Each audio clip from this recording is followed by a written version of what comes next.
Hey guys, so spoiler, I did not finish everything for Cliterature Club. So what did I read?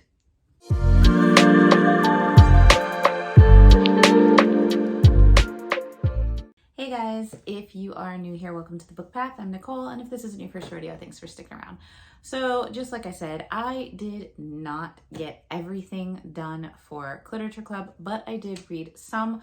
So we will go ahead and just get into what I read. Basically, I ended up finishing 3 books for Cliterature Club, and yeah, let's just go ahead. So first up, I ended up reading Right Next Door. This was my pick for the illustrated cover prompt. This is written by April D. Berry, who I met at a indie romance book thing back in October, and she was fantastic. I ended up winning this book from her, and she signed it and everything, which I've mentioned in previous videos, but just in case you haven't seen them, now you're caught up to date. So basically, I picked this one because it sounded really good. Basically, you have Layla, who is, I think she's 39, and she is a writer of steamy novels. And her next door neighbor is Henry, and Henry is he's not retired, but he used to perform on Broadway, and now he is turned into voice acting. So he does that from his apartment. They both kind of work from home. They're good friends. They are attracted to each other, but neither of them wants a relationship. So they kind of just steer clear of each other because they don't want to ruin they're next door neighbors. You don't want to kind of kill that with a bad relationship. Also, Henry is a little bit of a playboy despite him being older. I mean, I don't want to say that you can't be a playboy when you're older, because you probably can. But I'm just saying, normally when you think of playboy, you think of somebody who's like younger, college, post-college, just kind of living it up. But he is older, and because of that, he is a playboy, but he's starting to kind of maybe find that he might be ready to find the right person to have more than a fling with.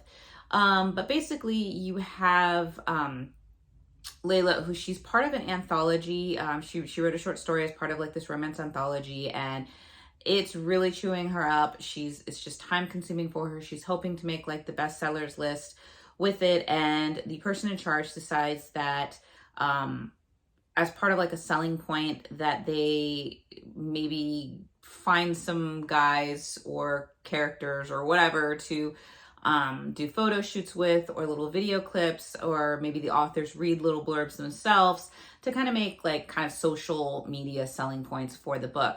So she decides to get Henry to help her out with kind of voiceovering, or because he's a voice actor, reading some of the scenes and the lines, and then doing one of the scenes. And as they do that, that seems to be the little bit that just tips it over the scales for them. And then obviously romance ensues, and you go from there. So I ended up giving this book 3 stars. It was good. I liked the fact that you had 2 older characters. They weren't in their 20s. They weren't in their early 30s. They were, my age, which is kind of nice. I liked that, 39, 44, because I haven't really read a lot of stories that, this wasn't a second chance romance. It wasn't a huge age gap between someone in their mid to late 30s and somebody in their early 20s. No, this is there's a 5-year age gap between the two of them. But I'm older adults. Older adults who feel very settled in their lives. They don't really want, kids and things like that. They're focused on their careers. So it was interesting to have that kind of first relationship, but at an older age. So I did enjoy that. There were a few steamy scenes in here, yes. I did like Henry. I definitely preferred him over Layla. This is a dual POV, so you do get both of their sides, which I really love. If you know me, you know I love dual POV, multi-POV stories. So I did enjoy that. Things that I didn't really enjoy, what knocked it down for me, was that the spicy voiceovers and scenes that they needed to do for her social media campaign was in the very beginning of the book. And so the rest of it was them just kind of flirting around each other. And I really wish that maybe they would have done like maybe one clip here, and then maybe it would have gotten good results, which prompted them to do a second voice thing, and then prompted them to, you know, like, so it was kind of scattered throughout, like maybe adding to the tension and the flirting a little bit, instead of it happening all in the very beginning and then them just kind of like, should I, shouldn't I? Well, I'm going to think about it, and I'm going to think about it. So that was probably the big driving factor behind that. The ending, what happens, you kind of see it boiling to a head, and with what is kind of the pinnacle, oh my God moment for them, I'm going to say I sided with Henry. Like, I sided with Henry. It was nice for a change to, when you read a book, the specific circumstance that kind of leads to the blow up for them. You normally see it reversed, and it's usually the guy at fault. So I think my favorite part in this was when Layla's having dinner with her friends, and one of her friends really gives her the kind of slap of reality of, you are the one at fault for this.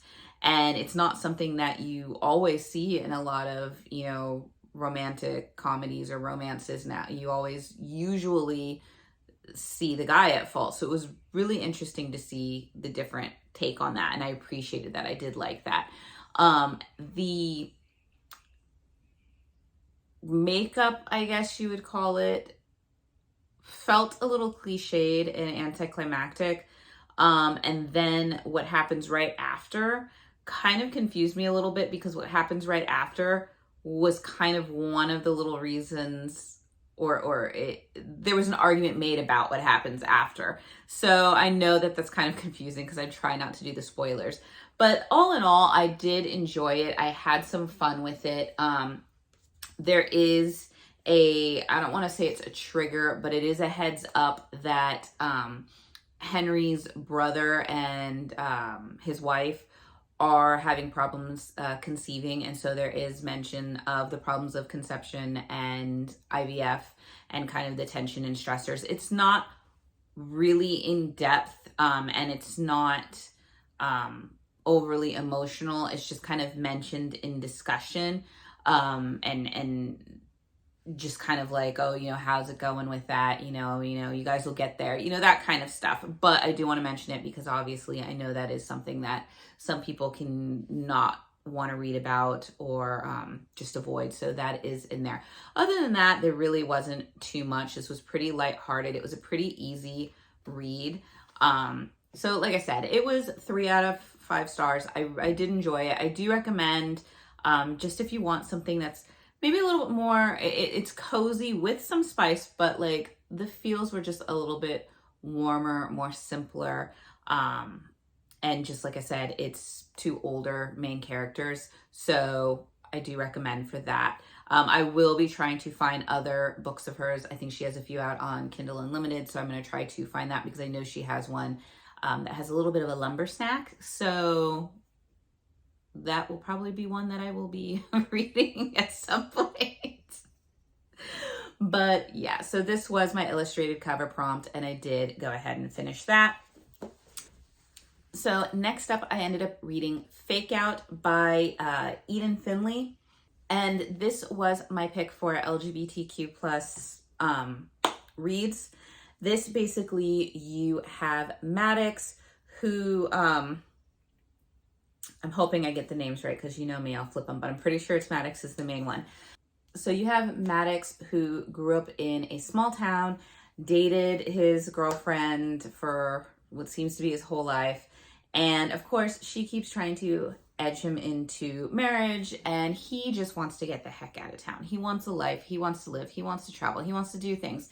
And he's feeling the pressure of marriage and the kids and that future all within the confines of this like really, really small town. And so without knowing what to do, he ends up lying to her and says that they need to break up because he's found out that he's gay.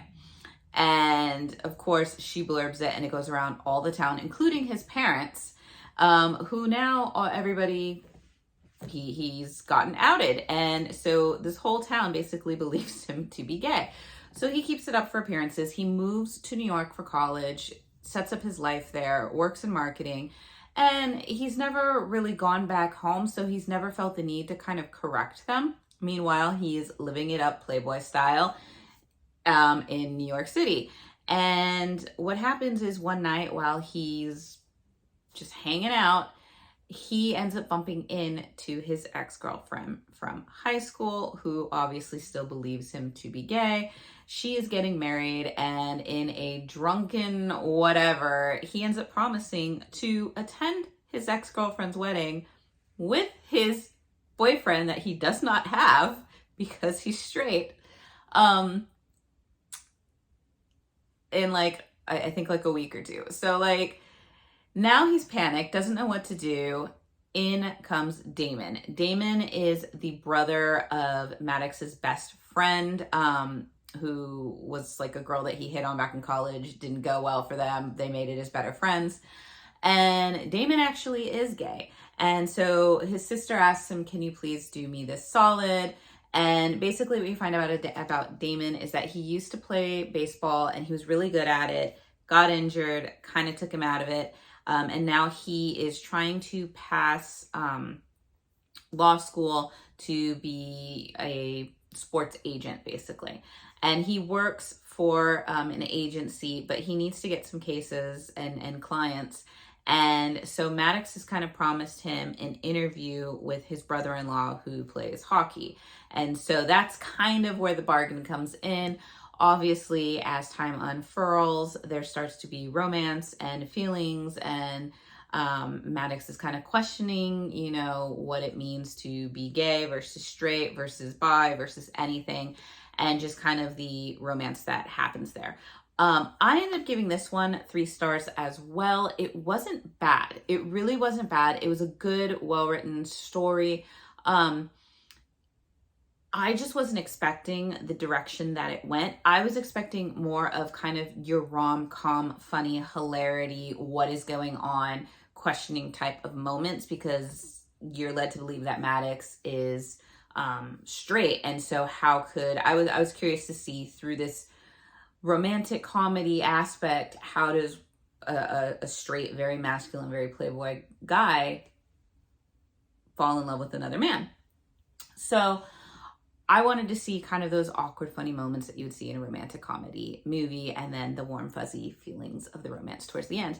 And what you end up finding out pretty quickly on is that Maddox had experimented in college, as many do, and he's not fully straight. He's pretty much bi. He just doesn't call himself that. He doesn't recognize it. He just said he was experimenting, but he does find Damon attractive right off the bat. So already there's not much of a wall for him to kind of tackle or to build up between the two guys, because it's already kind of there, and they get into feelings for each other pretty quickly, and kind of the dating scene pretty quickly as well. And so that was kind of like, well, you know, poop. It wasn't bad. It was just not what I was expecting. And then a lot of the focus really for this book was on Maddox understanding what it meant to be bi, what it meant to want to be in a relationship, because he hasn't really been in a relationship since his ex, and what that relationship would be if it was with another man. How to maybe come clean to his parents about really what is he, and like finding like kind of a found family of others like him. So for that aspect, like, don't get me wrong, it was good and it was well written, and had I known that, I would have been like, this is pretty great, you know, for what it needed to be. I just wasn't expecting that to be the focal point of the story. Like I said, I was expecting more rom-com with the subject matter. So for me, that's why it was a 3, but I would recommend it. I think that as far as the relationship dynamics between Maddox and Damon, the struggles that they're facing, the communication that they're trying to have. I thought that was really well done. I think that if you are somebody who is part of the the LGBTQ community, that trying to understand what it means to feel the way you do, to be attracted to who you are or to who you are attracted to, and what it means to kind of find the friends and find the support that you need. And I felt like that aspect of it was really, really good and well done. And so for that, I would recommend it. I apparently this is part of a series, so I will probably hold on to it and see where it goes, for any other LGBTQ prompts that I might have, or any sports romance, because it does seem to be featured heavily with some sports play. I know that the next book, you do have to read them in order, because I know that book 2 is going to feature 2 of the characters from book 1, which is going to be very interesting because one of them, I think, is an NFL player, in the fake world of NFL that exists in these books. And one is kind of like a millionaire playboy son type who is kind of the more careless. So it'll be really interesting, but it will be kind of another fake dating prompt as far as like for social personality in the celebrity world type.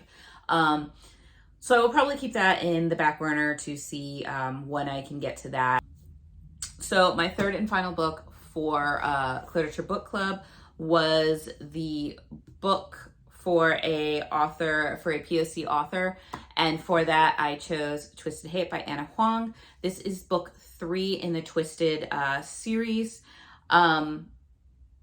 I really liked this one. I ended up giving it 4 stars.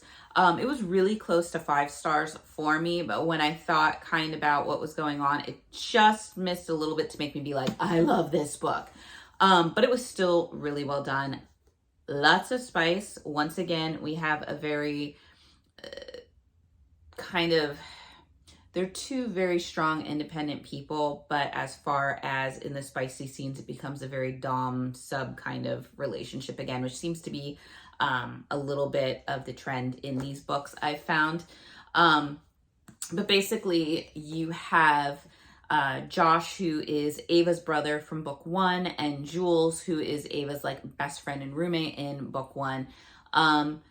They have been enemies from day 1. Josh doesn't really like Jules. He thinks she's a troublemaker. Jules apparently overheard him tell this to Ava and has not liked him since. Also, she finds Josh arrogant and just annoying. So every time they meet, they're butting heads. And basically what starts to happen is they start having to work together. They start having to kind of be in each other's presences. And they realize that all that kind of hate might just be a little bit of heated passion.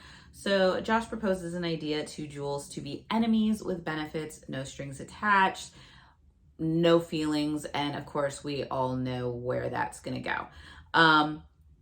What I really liked is I liked the banter between Jules and Josh. I love me some good witty banter, and this book had it. It was fun. One of my favorite scenes is they're at a club and they decide to have a little bit of a contest of who can get the most numbers. And so Josh goes around and he's asking the girls for their numbers, and he's getting them, he's collecting them pretty good. And all the while Jules is just sitting around, and there's like 10 minutes left because it's all to be done within an hour.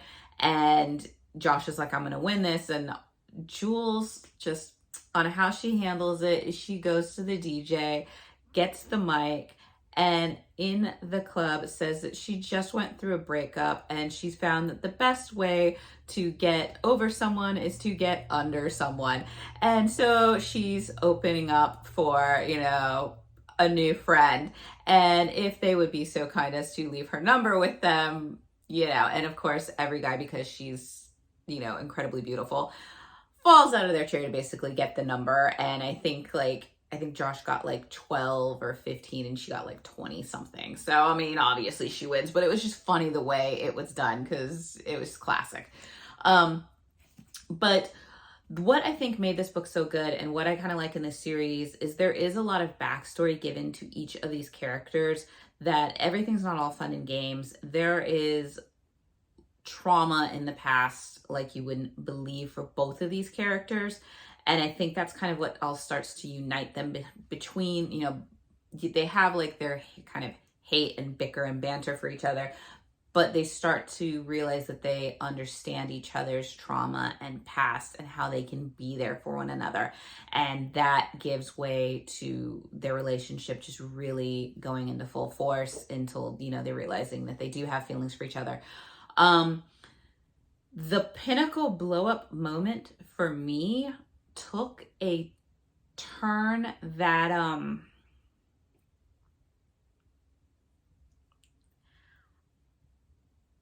I was blown away by.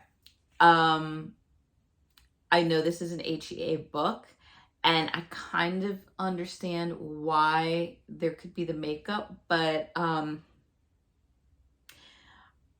in real life, if Josh pulled on somebody what he pulled on Jules in this,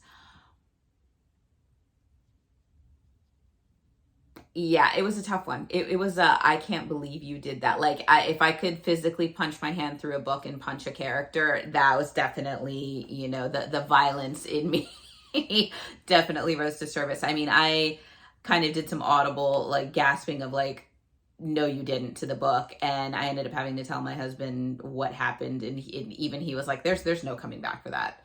Even my husband was like, there's no way they end up together. And I'm like, well, they kind of have to, because it's a happy ever after ending. It's going to happen. But he's like, even when I told him, I was like, yeah, they and he was like, I can't, because it was very cruel. It was very cruel what happened. So if you're one of those ones that like, you definitely feel for characters when they get like heartbroken and be forewarned.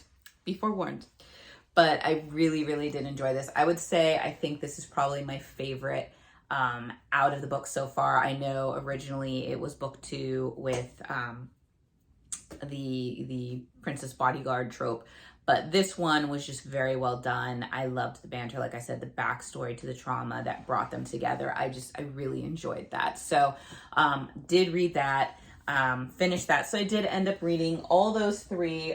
However,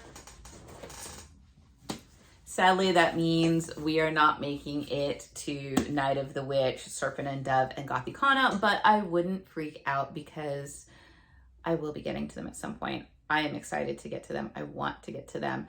And I know that maybe not in March, because I am trying to do all of the Shadowhunter World stuff, but I know that Magical Readathon is coming up and it's right around the corner. And so I have a feeling I will be trying to put some of these on for Magical Readathon. So we'll see how that goes.